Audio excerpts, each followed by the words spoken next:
আজ সকালবেলা অনির্বাণদের বাড়িতে অ্যাডভোকেটকে দেখা মাত্রই অনির্বাণের বাবা মা অনির্বাণ সবাই চমকে ওঠে। তো বন্ধুরা, মিঠিচড়া ধারাবাহিকে নতুন আপডেট নিয়ে আজকে আবারও তোমাদের সামনে হাজির হয়ে গেছি। অ্যাডভোকেট হঠাৎ করে ব্রেকফাস্টের টাইমে যখন অনির্বাণদের বাড়িতে গিয়ে হাজির হয়, সেই সময় অ্যাডভোকেট বলে যে দেখুন, আমি এখানে অনির্বাণ সেনার সঙ্গে দেখা করতে এসেছি। আমার ক্লায়েন্ট রায়পূর্ণা দেবী আপনার কাছ থেকে ডিভোর্স চাই বলেই আপনার কাছে ডিভোর্স নোটিশ পাঠিয়েছে। এই কথা বলা মাত্রই অনির্বাণ চমকে ওঠে আর বলতে থাকে, কি রাই আমাকে ডিভোর্স নোটিশ পাঠিয়েছে? আপনার কোথাও ভুল হচ্ছে। তখনই অ্যাডভোকেট বলতে থাকে, দেখুন, আমাকে যেটা বলতে বলা হয়েছে আমি ঠিক আপনাকে সেটাই বলছি, বাকিটা আপনারা কথা বলে নিজেদের মধ্যে সেটেল করে নেবেন। এই কথা বলে যখন অ্যাডভোকেট অনির্বাণদের বাড়ি থেকে চলে যায়, তখনই অনির্বাণের মা অনির্বাণকে বলতে থাকে, অনি, এবার তুমি কি করবে বলো তো? তোমাকে ভালো একটা সুযোগ খুঁজে দিলাম যে তুমি কোয়েলের সঙ্গে নিজের সম্পর্কটা গুছিয়ে নাও, তুমি সেটা শুনলে না। এখন তোমার সব ভুল ধারণা ভেঙে গেল তো, এখন তুমি কি করবে বলো তো? তখনই কোয়েল বলতে থাকে, দেখেছো, তুমি এখনো পর্যন্ত খাঁটি হিরেকে চিনতে পারোনি। তুমি আগের বার আমাকে ভুল বুঝে তোমার জীবন থেকে তাড়িয়ে দিয়েছিলে, তুমি সেই একই ভুল আবারও করছো। এবার কিন্তু তোমার জীবন থেকে যদি আমি চলে যাই আর কোনোদিনও ফিরবো না অনির্বাণ। তখনই অনির্বাণ বলতে থাকে, কে বলেছে তোমাকে আমার জীবনে থাকতে? আমি তো তোমাকে আমার জীবনে চাইনি, আমি কোনো দিনও আমার জীবনে আমি ফিরবো না। আমি হাতে পায়ে ধরে হলেও রাইকে আমার জীবনে আবার রিটার্ন আনবো। তা সত্ত্বেও আমি তোমার সঙ্গে আমার জীবনকে নতুন করে সাজানোর চেষ্টা করব না। এই কথা বলা মাত্রই কোয়েল বলতে থাকে, অনির্বাণ, তুমি কিন্তু আরো একবার ভুল করছো, সেটা আমি তোমাকে বলে দিচ্ছি। ওই মেয়েটাকে তুমি এত ভালোবাসো যে মেয়েটার জীবনে তোমার কোনো দাম নেই, তার সত্ত্বেও তুমি ওই মেয়েটার পেছন পেছন হ্যাংলার মতো ঘুরছো। তার জন্য তুমি একদিন ভুগবে। তুমি দেখে নিও, তুমি একদিন আবার আমার কাছে ফিরে আসবে। তুমি দেখে নিও যখন তুমি রায়ের কাছে হুচুট খাবে। এই কথা বলা মাত্রই অনির্বাণ যখন দৌড়তে দৌড়তে রায়ের অফিসের সামনে গিয়ে অপেক্ষা করতে থাকে রায়ের অফিস শেষ হওয়ার পর্যন্ত, তখনই রাই অফিস থেকে বেরিয়ে অনির্বাণকে দেখতে পেয়ে বলতে থাকে, অনির্বাণ, কি ব্যাপার বলো তো? তুমি এতবার করে আমাকে কেন ডিস্টার্ব করছো? তুমি কি চাওটা কি? তখনই অনির্বাণ বলতে থাকে, রাই, তুমি কি আমাকে এই ডিভোর্স নোটিশটা পাঠিয়েছো? এই কথা শোনা মাত্রই রাই বলতে থাকে, কেন? তাতে কি তোমার কোনো সন্দেহ আছে? এই ডিভোর্স লেটারটা আমি তোমার কাছে পাঠিয়েছি কারণ আমি তোমার থেকে মুক্তি চাই। আমি এই অসুস্থ সম্পর্কে ভার আর বয়ে বেড়াতে পারছি না। আমি ক্লান্ত হয়ে পড়েছি অনির্বাণ। আমার এই ক্লান্তি দূর করার একটিমাত্র উপায় যে আমি চিরতরে তোমার কাছ থেকে ডিভোর্স নেব। অনির্বাণ বলতে থাকে, ঠিক আছে, তুমি আমার কাছ থেকে মুক্তি চাও, তাহলে আমি তোমাকে দেব। তা বলে আমি তোমাকে ডিভোর্স দেব না কোনোদিন। হয়তোবা আমাদের এই সম্পর্কের জন্য আমরা দুজনে অনেকটা টাইম নিতে পারি, কিছুটা গ্যাপ নিতে পারি, তাই বলে ডিভোর্স?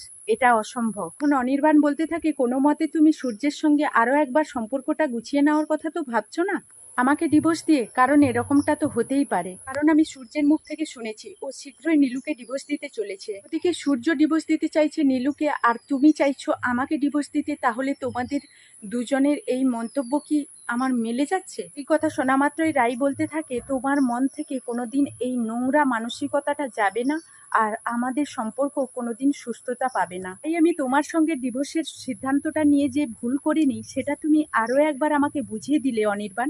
অনির্বাণ বলতে থাকে, হ্যাঁ, সবসময় তো আমিই ভুল, তাই না?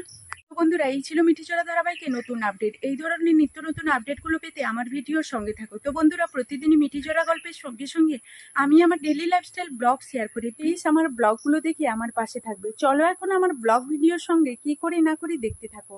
গুড মর্নিং বন্ধুরা, শুভ সকাল। কিরণ ফ্যামিলিতে সকলকে স্বাগতম। আশা করি তোমরা সবাই রাধা মাধবের আশীর্বাদে খুব ভালো আছো, আর তোমাদের ভালোবাসায় রাধা গোবিন্দের আশীর্বাদে আমি তো খুব ভালো আছি। তো বন্ধুরা, চলো এখান থেকেই ভিডিওটা শুরু করছি। আশা করি আজকে ভিডিওটা তোমাদের খুব ভালো লাগবে। সকাল সকাল কিন্তু দোকানেই চলে গিয়েছি, দোকান থেকে এখন এসে পড়েছি আর দেখলাম মেয়েরা সবাই স্কুলে যাওয়ার জন্য রেডি হয়ে গেছে। আমি ভেবেছিলাম, কিন্তু দেখলাম কি ওরা এখনো স্কুলে যায়নি। মেজো মেয়ে স্কুলে যাবে, তো আর সবাই যাবে না বলছে। তো যাই হোক, আজকে স্কুলে তেমন কোনো ক্লাস নেই বলে এই জন্য যাবে না বলছে বড় মেয়ে।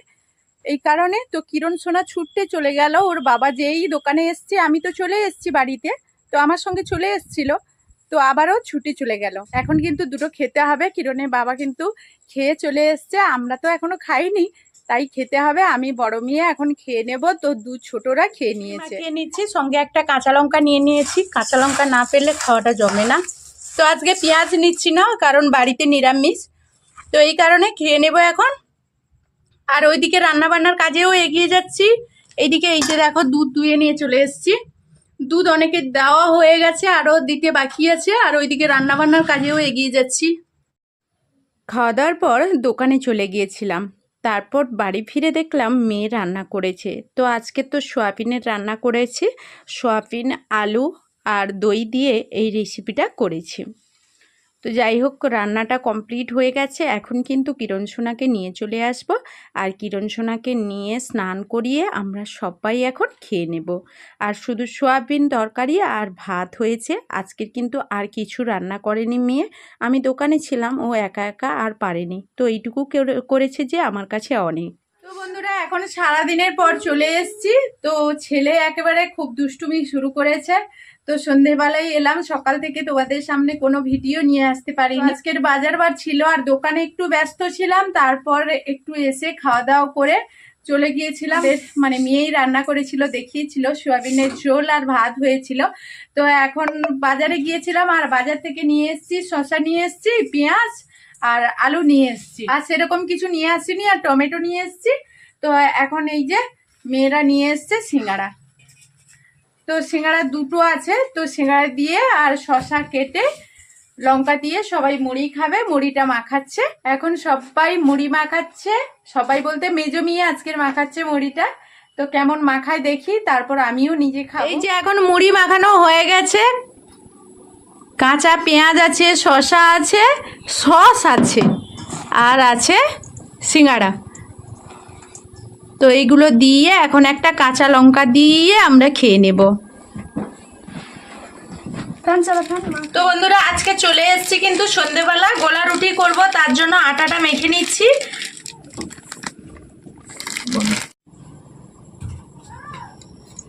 তো আজকে সন্ধেবেলা যে শুধু গোলা রুটি করব না, আজকের কিন্তু দুধ দিয়ে খাবো না। এখন না দুধ একটু কমে গেছে। কমে গেছে বলতে যে গরু গাভীন হয়ে গেছে, এই কারণে দুধটা কমে গেছে। তো যারা নিচ্ছে অন্তত তাদেরকে একজনকে অন্তত না বলে দেব বাড়িতে দুধ খেতে হবে।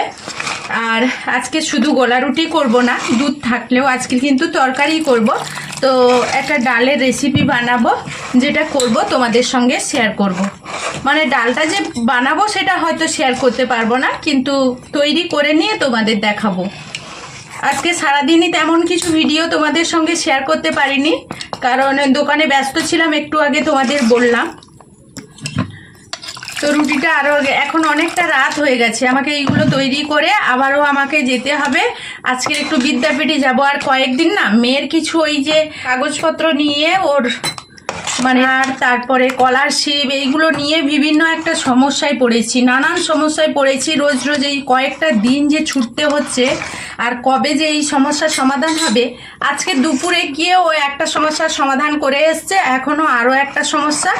তো কত রকম বাচ্চারা যখন পড়াশুনো করে কত রকম সমস্যা যে আসে আমাদের মধ্যে, মানে ওদেরকে নিয়ে সেই সমস্যাগুলো প্রত্যেক দিন একটার পর একটা সমস্যা মেটাতে মেটাতে সময় চলে যায়। তো বন্ধুরা, তোমাদের বলেইছিলাম যে আজকে করব রুটি, গলা রুটি, তোমরা তো দেখেছিলে। আর এটা হলো সব রকম সবজি দিয়ে ডাল হাত দিয়ে মাখিয়ে করেছি। তো আমরা বেশিরভাগ এইভাবে মাংস তরকারি বানাই। তো সবগুলো মশলা এর সঙ্গে মাখিয়ে তারপর করেছি, হাতে মাখিয়ে। এখানে আছে বাঁধাকপি থেকে বিনস, টমেটো, ডিম, ডাল, আলু, তো গাজর, এইগুলো দিয়েই করেছি আজকের এই রেসিপিটা। আর এখন আমরা খেয়ে নেব, তার জন্য বেড়ে নিচ্ছি। তো বন্ধুরা, এখন কিন্তু বেড়ে নিয়েছি, আর এখন মেয়েরা কিন্তু পড়াশুনো করছে, ওরা পরে খাবে। আর আমি আমার কিরণ বাবা এখন খেয়ে নেব, এই জন্য বেড়ে নিয়েছি। যাই হোক বন্ধুরা, ভিডিওটা এই পর্যন্ত। ফিরে আসবো নতুন ভিডিও নিয়ে, ততক্ষণ সবাই সবার পরিবারকে নিয়ে ভালো থাকবে, সুস্থ থাকবে। তো এখনকার মতো টাটা, বিদায় নিচ্ছি।